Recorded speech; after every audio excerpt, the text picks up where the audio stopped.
हमारे कुछ दोस्त हैं जदयू के, जो बेचारे भाजपाइयों से रिश्ता है, आरएसएस की का वो नकाब पहने हुए हैं, ये लोग सेकुलरिज्म का झूठा और आरएसएस के प्रचारक बने हुए हैं।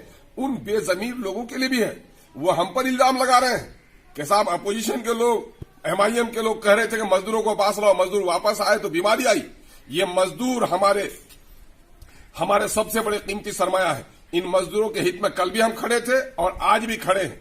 ये मजदूर क्या भूखे मर जाए बाहर, ये भूखे मर जाए और तुम शान से यहां पर जियो। वो अपना घर लौट कर आया है, किसी के बाप की मीरास पर लौट के नहीं आया है। इसलिए अपने घर में उनको सुरक्षा चाहिए, उनको खाना चाहिए, उनका सारा सामान जो प्रिस्क्राइब्ड है आपके क्वारंटाइन सेंटर्स के लिए, उनको मुहैया कराने का काम करो। हम उन तमाम तर सत्ता पक्ष के लीडरों से कहना चाह रहे हैं कि अगर मानवता का कोई भी रमक आपके दिल में, दिमाग में बाकी है, तो इंसानियत की इस दुख की घड़ी में राजनीति मत कीजिए, राजनीति रोटी सेकने का काम मत कीजिए, बल्कि मसाइल का हल कीजिए। कहर से पूरी दुनिया परेशान है और अपना देश तो कुछ ज्यादा ही परेशान है। और बिहार की जो दुर्गत है, वो ऐसी हालत पूरे देश में कहीं नहीं है। लॉकडाउन 17 तारीख के बाद से शुरू हो जाएगा। हम लॉकडाउन 3rd में अभी चल रहे हैं। क्या सूरत हाल है, और विशेषकर जो मजदूरों के साथ है, वो हमें खून का आंसू रुलवाने पर मजबूर कर रहा है। बिहार के जो मजदूर बाहर थे, हमारी पार्टी ने शुरू दिन से मुतालबा किया कि बिहार के जो प्रवासी मजदूर हैं, उनके खाने पीने का, उनके राशन पानी का और उनके सुरक्षा का इंतजाम कीजिए माननीय मुख्यमंत्री जी। अगर आपसे यह न हो सके तो उनको घर लौटा दीजिए। बिहार की सरकार ने उन प्रवासी मजदूरों को, जिसने खून पसीने की कमाई से बिहार को सींचने का काम किया है, उनकी खबर नहीं ली। नतीजा ये हुआ कि भूखे मजदूर घर को चलने पर मजबूर हो गए, वो सड़कों पर उतर आए। बतेहत मजबूरी के केंद्र सरकार को फैसला लेना पड़ा।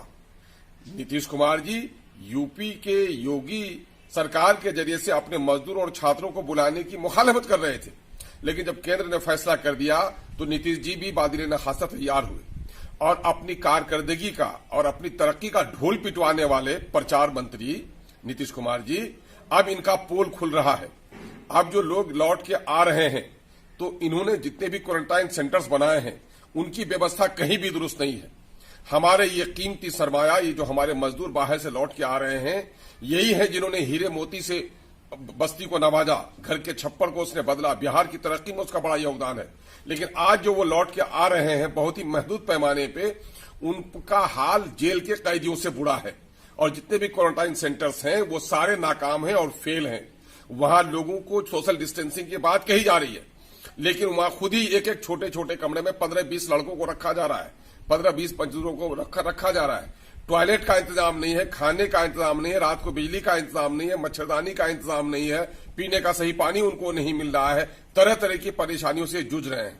मामला यह है कि आज हफ्ता दिन से लोगों को बाहर से लाने के लिए हुकूमत तैयार हुई है और अब तक 1 लाख लोग आए हैं। और मेरा दावा है, नहीं है, बल्कि कई आंकड़े दर्शाते हैं कि माइग्रेंट लेबर की तादाद पूरे देश में सबसे ज्यादा बिहारियों की है।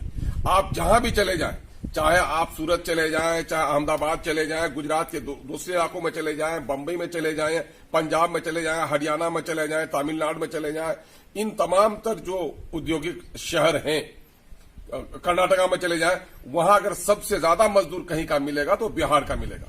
और 1.5 करोड़ तकरीबन लोग बिहार के बाहर हैं और इस 1.5 करोड़ को लौटना है बिहार। तो इस 1.5 करोड़ को लौटाने के लिए मुख्यमंत्री जी ने क्या इंतजाम अब तक किया?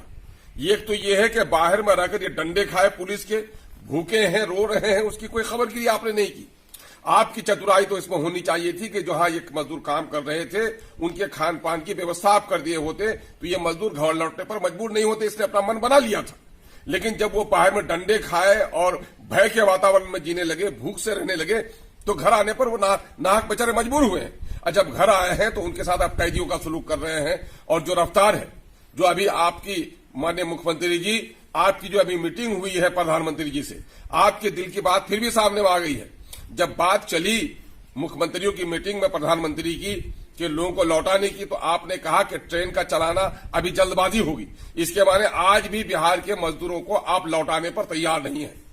आपने 1,000 की जो राशि देने की बात कही थी, हम लोगों ने दावा किया था कि 10% से भी ज्यादा लोगों को नहीं मिला होगा, 10-15% से ज्यादा लोगों को नहीं मिला होगा।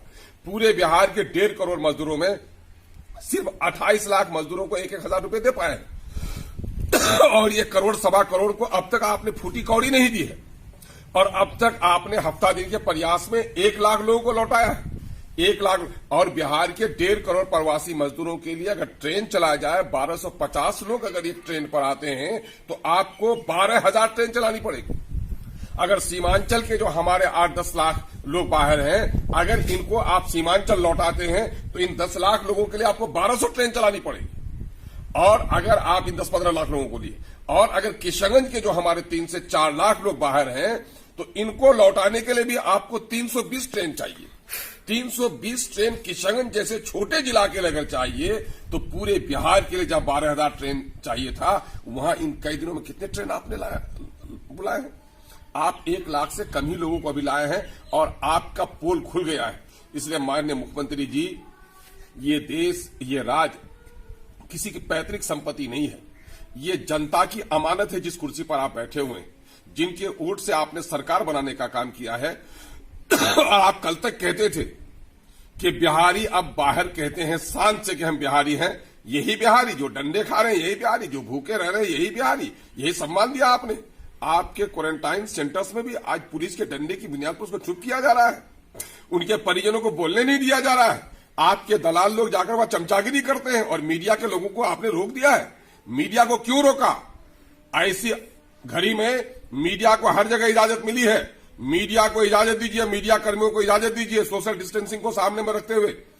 जिस तरह आपके सेवक और जिस तरह कर्मचारी, अगर मिडिल स्कूल का और स्कूल का टीचर आपने वहां का उसको प्रभारी बनाया है, अगर आपका डीएम और आपका बीडीओ, आपका सीओ जाकर के उनकी हाल चाल पूछ सकता है, तो मीडिया कर्मी क्यों नहीं पूछ सकते? ये चौथा स्तंभ है देश का, जमहूरियत का। इनको सिर्फ इस डर से आप जाने नहीं दे जा रहे हैं कि आपके कुव्यवस्था की पोल न खुल जाए। हमारे कुछ दोस्त हैं जदयू के, जो बेचारे भाजपाइयों से रिश्ता है, आरएसएस की का वो नकाब पहने हुए हैं। ये लोग सेकुलरिज्म का झूठा और आरएसएस के प्रचारक बने हुए हैं। उन बेजमीर लोगों के लिए भी है। वो हम पर इल्जाम लगा रहे हैं कि साहब अपोजिशन के लोग, एमआईएम के लोग कह रहे थे कि मजदूरों को पास लाओ, मजदूर वापस आए तो बीमारी आई। ये मजदूर हमारे सबसे बड़े कीमती सरमाया है। इन मजदूरों के हित में कल भी हम खड़े थे और आज भी खड़े हैं। ये मजदूर क्या भूखे मर जाए बाहर, ये भूखे मर जाए और तुम शान से यहां पर जियो? वो अपना घर लौट कर आया है, किसी के बाप की मीरास पर लौट के नहीं आया है। इसलिए अपने घर में उनको सुरक्षा चाहिए, उनको खाना चाहिए, उनका सारा सामान जो प्रिस्क्राइब्ड है आपके क्वारंटाइन सेंटर्स के लिए, उनको मुहैया कराने का काम करो। हम उन तमाम सत्ता पक्ष के लीडरों से कहना चाह रहे हैं कि अगर मानवता का कोई भी रमक आपके दिल में, दिमाग में बाकी है, तो इंसानियत की इस दुख की घड़ी में राजनीति मत कीजिए, राजनीति रोटी सेकने का काम मत कीजिए, बल्कि मसाइल का हल कीजिए। और एक जगह कहीं आपके क्वारंटाइन सेंटर्स में सामान नहीं आता, आपके जाने के बाद आ जाता है, तो आप उसको कहते हैं कि हमारी बाजी है, हमने करा दिया। अरे तुम्हें तो कराना है ही। जो लोग सत्ता पक्ष में, उसकी जिम्मेदारी है कराना है। अपोजिशन के हाथों में इख्तियार नहीं रहता, सत्ता के हाथों में इख्तियार रहता है। तो माननीय मुख्यमंत्री जी, ये काम आपको कराना है। आप अपने लोगों को कहिए कि काम कराएं। और इस वक्त गरीबों की जो पीड़ा है उसको हद से बाहर मत बढ़ने दीजिए। अगर क्वारंटाइन सेंटर में इनकी चीख ने इनके घर के लोगों को जगा दिया और बाहर के लोग अब भी रो रहे हैं, अब भी गुजरात से जितने फोन आ रहे हैं, पंजाब से जितने फोन आ रहे हैं, वो सारे लोग, आज उनके आने की व्यवस्था नहीं हो रही है। अब भी समय है माननीय मुख्यमंत्री जी कि बाहर में कुछ मजदूर अब भी रहना चाह रहे हैं, उनके राशन पानी और सुरक्षा का इंतजाम कीजिए। अगर यह आपसे नहीं होता है तो उनको घर लौटाइए, लेकिन क्वारंटाइन सेंटर जो आपने बनाए हैं उसको जेल खाना मत बनाइए। आज की इस बैसाख और जेठ की चिलचिलाती धूप में पैदल निकलने पर लोग मजबूर हो गए। इस गर्मी में क्वारंटाइन सेंटर में आपका पंखा नहीं चलाया जा रहा है। कालकोठरी में अंग्रेजों ने बंद किया था, देश के दुश्मन अंग्रेजों ने देशवासियों को आजादी के खिलाफ बंद किया था कालकोठरी में। और ये मजदूर जो भाग रचेता है आपके बिहार का, उसके साथ आप यह सलूक कर रहे हैं, ये बर्दाश्त नहीं होगा। पानी नाक से ऊपर हो गया है। लोग तंग आमद, जंग आमद का मामला होगा। अगर लोगों को आपने ज्यादा तंग किया तो कोरोना की इस लड़ाई में सबके सहयोग की जरूरत है। सोशल डिस्टेंसिंग की बात आप करते हैं, उसको फॉलो होना चाहिए, लेकिन जहां जहां आपने लॉकडाउन में सील किया है वहां के लोगों की समस्याओं का समाधान भी होना चाहिए, वहां के लोगों के जरूरी जो खुराक है उनको पहुंचाने की व्यवस्था भी होनी चाहिए। कोविड के मरीजों के अलावा जो दूसरे मरीज हैं उनके इलाज की भी व्यवस्था होनी चाहिए। आज शहरों में बच्चे दूध के लिए रो रहे हैं, अब दूध की दुकानों पर पाबंदी लगा दी है, बैंक पर आपने पाबंदी लगा दी है। एक तरफ गांव में वो 1000 रुपये का भीख की रकम देकर के आपके सोशल डिस्टेंसिंग के पड़ाके उड़ रहे हैं, आपके पीडीएस की दुकानों में पड़ाके उड़ रहे हैं, बदन से बदन सटाकर लोग अपना बैंकों में लाइन लगाए हुए देहातों में। तो आप कहां हैं? ये पूरी नाकामी आपकी है। अब भी होश में आइए, जनता सब कुछ देख रही है, वरना ये जनता जो गद्दी दे सकती है वो ईंट से